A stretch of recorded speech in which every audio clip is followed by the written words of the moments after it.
नमस्कार दोस्तों আমার চ্যানেলের তরফ থেকে শুধু দর্শকবৃন্দকে অসংখ্য ধন্যবাদ প্রীতি এবং শুভেচ্ছা জানিয়ে শুরু করছি আজকের বিশেষ এই সাধনা অনুষ্ঠান। দর্শকগণ, আপনারা জানেন যে কিছুদিন পরেই শিবরাত্রি আসছে এবং তার পূর্বেই আবার কিছু ভালো সময়ও আসছে। এই সময় আমাদের উচিত কিছু না কিছু সাধনা করা। তাই এই বিশেষ মুহূর্তকে লক্ষ্য করে আজকে আপনাদের জন্য একটি বিশেষ সাধনা এনেছি, যা অতি সৌম্য এবং সরল সাধনা। এই সাধনাতে বিশেষ কোনো ব্যবস্থা করার দরকার নেই এবং এই সাধনাতে একটি জিনিস আপনাদের করতে হবে, সেটা হলো দীক্ষা গ্রহণ করা। যারা দীক্ষিত ব্যক্তি তাদের জন্য এই সাধনাটি অতি সহজ, সরল এবং সুগম। কারণ এই সাধনা এমন একটি সাধনা যে সাধনাতে কোনো নিয়ম নেই। এটি একটি সৌম্য যক্ষিণীর সাধনা, যে যক্ষিণী দেবী আপনার জীবনের সমস্ত ঘটনাকে অগ্রিম আপনাকে জানিয়ে দেবেন।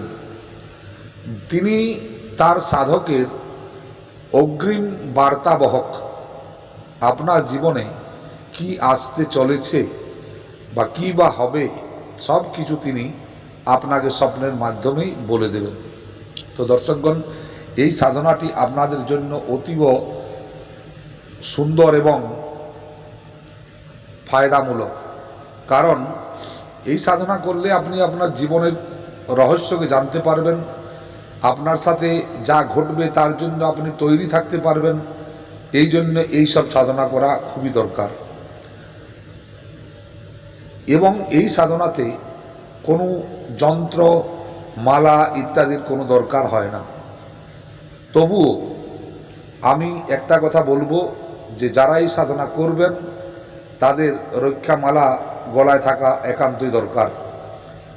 কারণ শক্তির সাথে যে শক্তি আসে তার সাথে তার গণরাও আসে। এই সব দিক থেকে নির্বিবাদ সাধনার জন্য আপনাদের গলায় রক্ষামালা একান্ত প্রয়োজন। তবে দর্শকগণ, গুরু মন্ত্র জপ অধিক পরিমাণে করতে হবে এবং এই সাধনাটি আপনাদের বিশেষ এক সময়ে করতে হবে। কারণ এই সাধনাটি কোনো যন্ত্র, মন্ত্র, তন্ত্র ইত্যাদি বিহীন। কারণ এই সাধনাটি আপনার নিজের বাড়ির মধ্যেই হবে।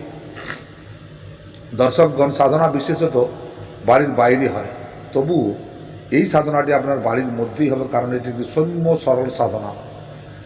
এই সাধনাতে আপনার ভয়ের কোনো কারণ নেই। এই সাধনা কিভাবে করবেন তা আপনাদের ভালোভাবে আমি জানিয়ে দিচ্ছি। আপনারা এই সাধনাটি বিশেষ কোনো দিন দেখে আপনারা শুরু করবেন, যেমন শিবরাত্রি, অমাবস্যা ইত্যাদি। এইসব ভালো দিনে আপনারা শুরু করবেন এবং এই সাধনাটি যখন শুরু করবেন তার 7 দিন আগের থেকে আপনারা নিরামিষ খাওয়া শুরু করবেন। সাত্ত্বিক ভোজন এবং ব্রহ্মচর্য পালন যতটা করা যায় ততটা আপনারা অতি অবশ্যই করবেন। এবং আপনি যে রুমটিতে ঘুমাবেন, যে রুমটিতে আপনি থাকেন, সেই রুমটিকে আপনার অতীব সুসজ্জিত এবং ব্যবস্থাপনার মধ্যে রাখবেন। অর্থাৎ কোনো জিনিস এলোমেলো পড়ে আছে বা কোনো দুর্গন্ধময় জিনিস রাখা আছে, এমন সব কোনো বস্তু রাখবেন না। রুমটিকে সাফ সুতরা এবং সুসজ্জিতভাবে রাখবেন। সেখানে সুগন্ধিত দ্রব্য রাখতে পারেন, সুগন্ধিত ধূপ জ্বালাতে পারেন। এই সব জিনিসগুলো আপনারা করবেন। দর্শকগণ, এই সাধনাটি আপনার কাছে একটি অতীব গুরুত্বপূর্ণ সাধনা। কারণ এই সাধনা একবার করে নিলে আপনি আপনার নিজের ভূত, ভবিষ্যৎ, বর্তমান সম্পর্কে সব কিছু জানতে পারবেন। তাহলে আপনাদের জানা দরকার যে কিভাবে সাধনাটি করবেন। এই সাধনাটি যে দিনগুলো বললাম, ওই বিশেষ দিনে আপনি স্নান করে নিবৃত্ত হয়ে আপনারা স্নান সকালবেলাতেই করবেন এবং আর কোনো দ্বিতীয়বার স্নান করার দরকার নেই। তবে যদি আপনি শৌচ কার্য যান তাহলে কিন্তু আপনাদের আবার স্নান করতে হবে। এবং এই দিনগুলিতে যে আহার আপনি করবেন ওটা কিন্তু সূর্য ডুবার আগে আগে সব কিছু করে নেবেন। সূর্য ডুবার আগেই আপনাকে রাত্রির খাবার খেয়ে নিতে হবে এবং যত পরিমাণ কম কথা বলবেন তত খুব ভালো হয়। কোনো স্ত্রী জাতির হাতের রান্না খাওয়া সেটা কিন্তু আপনাকে বাদ দিতে হবে। আপনি একমাত্র আপনার মায়ের হাতের রান্না খেতে পারেন, তাছাড়া অন্য কোনো স্ত্রীর হাতের রান্না আপনি খেতে পারবেন না। এবং এই সাধনাটি যখন করবেন তখন আপনি যে বিছানাতে শোবেন সেই বিছানা কিন্তু আপনাকে শুদ্ধ রাখতে হবে। শুদ্ধ এবং একরঙি কাপড়ের মধ্যে এটাকে ব্যবস্থা করে রাখবেন। অর্থাৎ যেমন সাদা চাদর বিছিয়ে আপনি বেডের উপর শোবেন এবং আপনি যদি কোনো জিনিস ঢাকা নেন সেটাও কিন্তু আপনাকে সাদা রঙের হতে হবে। এবং এই স্বপ্নে এই সাধনার জিনিস হলো যে মন্ত্রটি এই দেবীর আছে সেই মন্ত্রটিকে আপনাকে জপ করতে হবে, 108 বার করে আপনাকে জপ করতে হবে।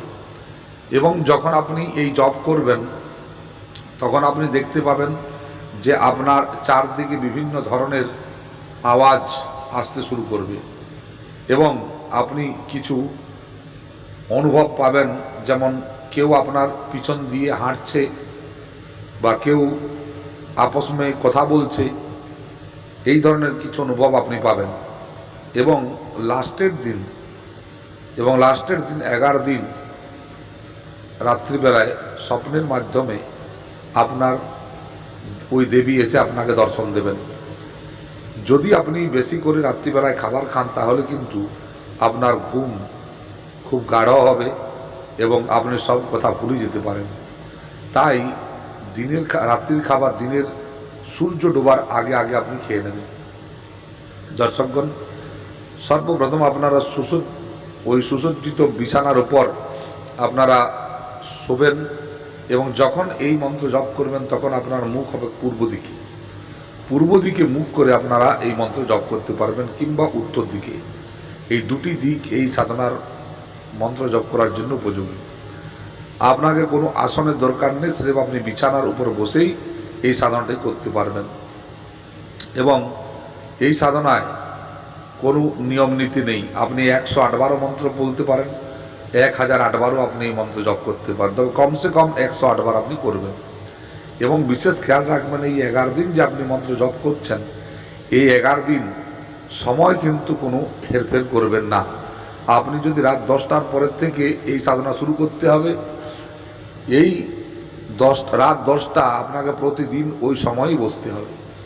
আপনারা টাইমের হেরফের করবেন না, কারণ জপের শক্তি একটা ফিক্সড টাইমের উপর বেশি পরিগণিত হয়। তাই আপনাদের আমি যেভাবে বলছি আপনারা সেইভাবেই যদি করেন অতি অবশ্যই আপনি আপনার সাধনায় সিদ্ধি লাভ করবেন। কারণ এটি 2-1 জন আগেও করেছেন এবং তারা অতি সুন্দর ফল পেয়েছেন। তাই আজ আমি আবার এই সাধনাটিকে আপনাদের সামনে উপস্থাপিত করছি। তো দর্শকগণ, আপনারা বসে বসে যে মন্ত্রটি জপ করবেন সেটি হলো ওম হ্রিম স্বপ্নেশ্বরী যক্ষিণী দেবী আগচ্ছ আগচ্ছ ফট। এটি হলো মন্ত্র। ওম হ্রিম স্বপ্নেশ্বরী দেবী আগচ্ছ আগচ্ছ ফট, এই হলো মন্ত্র। এই মন্ত্রটি আপনাকে জপ করতে হবে এবং 108 বার মিনিমাম। এবং এর পরেও যদি আপনি জপ করতে পারেন তো সেটা আপনি করতে পারেন, সেটা আপনার নিজের মর্জির ব্যাপার। কিন্তু গিনতির কাছে ওই 1000 মন্ত্র, ওই 108 মন্ত্রই জপ গুনতি হবে।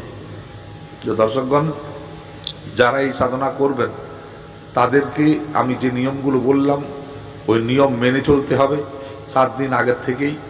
এবং এই দিন যেদিন আপনি এই সাধনা করবেন শুরু করবেন সেদিন আপনি আপনার দিনের বেলা আপনি আপনার বাড়ির কুলদেবী কুলদেবতা, আপনার পূর্বজ, আপনার গ্রাম দেবতা বা স্থানীয় দেবতা, গুরু গণেশ সবার পূজা দিনের বেলায় করে নেবেন। এবং যখন আপনি বিছানায় বসবেন তখনও তাদেরকে আপনি একবার স্মরণ করবেন। দেখবেন আপনার জীবনে যে কোনো কষ্টই হোক না কেন বা যে কোনো সমস্যায় আসুক না কেন, তা অচিরেই আপনাকে ছেড়ে বিদায় নেবে। দর্শকগণ, এমনই একটি সুন্দর সাধনা, এই সাধনা দ্বারা বহু মানুষ উপকৃত হতে পারে। আপনি যে কোনো মানুষের ভূত ভবিষ্যৎ বর্তমান বলতে পারবেন। আপনার কালজ্ঞান সাধনার মতো এক সাধনা হয়ে যাবে। এই দেবীর বরে আপনি অনেক দিক থেকে লাভান্বিত হবেন, ধন সম্পত্তিও লাভ হবে। আপনার স্ত্রী পুত্র পরিবার সবাইকার সুস্বাস্থ্য এবং সুচিন্তন ভাবনার মধ্যে দিয়ে আপনি আনন্দে জীবন কাটাতে পারবেন। দর্শকগণ, এই জীবনে কিছু পেতে হলে কিছু করতে হবে। তাই এই যেভাবে বললাম এইভাবে আপনার সাধনাটি করবেন 11 দিন। 11 দিনের 10 থেকে 11 দিনের মধ্যে আপনি এই দেবীর দর্শন অতি অবশ্যই পাবেন। তার আগে যে অনুভবগুলো হবে কারোর সাথে শেয়ার করবেন না, সেটা আপনার গুরুদেবকে বলতে পারেন। আপনারা ভালো থাকবেন। ভিডিওটি কেমন লাগলো অতি অবশ্যই জানাবেন। মা তারার নামে জয়ধ্বনি দিয়ে আজকের এই ভিডিও শেষ করছি। জয় তারা, জয় তারা।